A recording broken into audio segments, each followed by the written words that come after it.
તો નજર કરીએ સુરેન્દ્રનગર ઉપર તો સુરેન્દ્રનગરના સાયલામાં અધિકારીઓની મનમાની સામે આવી છે। સાયલા મામલતદાર કચેરી ચાલી રહી છે રામ ભરોસે, જ્યાં મામલતદાર સહિતના અન્ય કર્મીઓ સમયસર હાજર રહેતા નથી, ત્યારે કર્મચારીઓ ફરજ પર સમય કરતા મોડા જોવા મળ્યા। જ્યાં કર્મચારીઓ નથી હોવાથી ધર્મના ધક્કા ખાવા માટે લોકો મજબૂર બન્યા છે। મનફાવે તેમ ફરજ બજાવે છે મામલતદાર કચેરીના કર્મીઓ, ત્યારે 70 થી વધુ સાયલા તાલુકાના ગામોના સ્થાનિકોને હાલાકી જોવા મળે છે।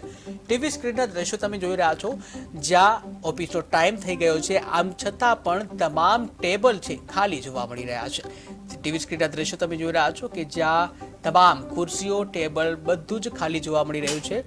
જ્યાં આ દ્રશ્યો છે સુરેન્દ્રનગરના સાયલાની મામલતદાર કચેરીના, કે જ્યાં રામ ભરોસે આખી કચેરી ચાલે છે।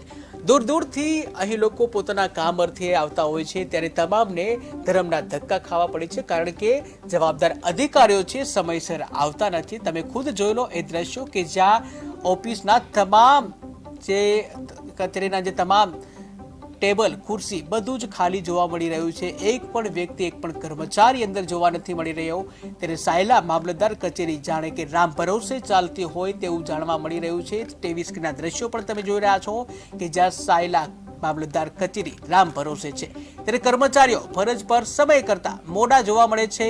કર્મચારીઓ જે છે તેઓના લીધે લોકો જે છે તેઓને ધર્મના ધક્કા ખાવા પડે છે। મનફાવે તેમ ફરજ બજાવે છે મામલતદાર કચેરીના કર્મચારીઓ। આશરે 70 થી વધુ ગામના લોકો પોતાના કામ અર્થે અહીં આવતા હોય છે, પરંતુ કચેરીમાં કોઈ કર્મચારી હાજર ન હોતા સ્થાનિકોને હાલાકી ભોગવવાનો વારો આવે છે।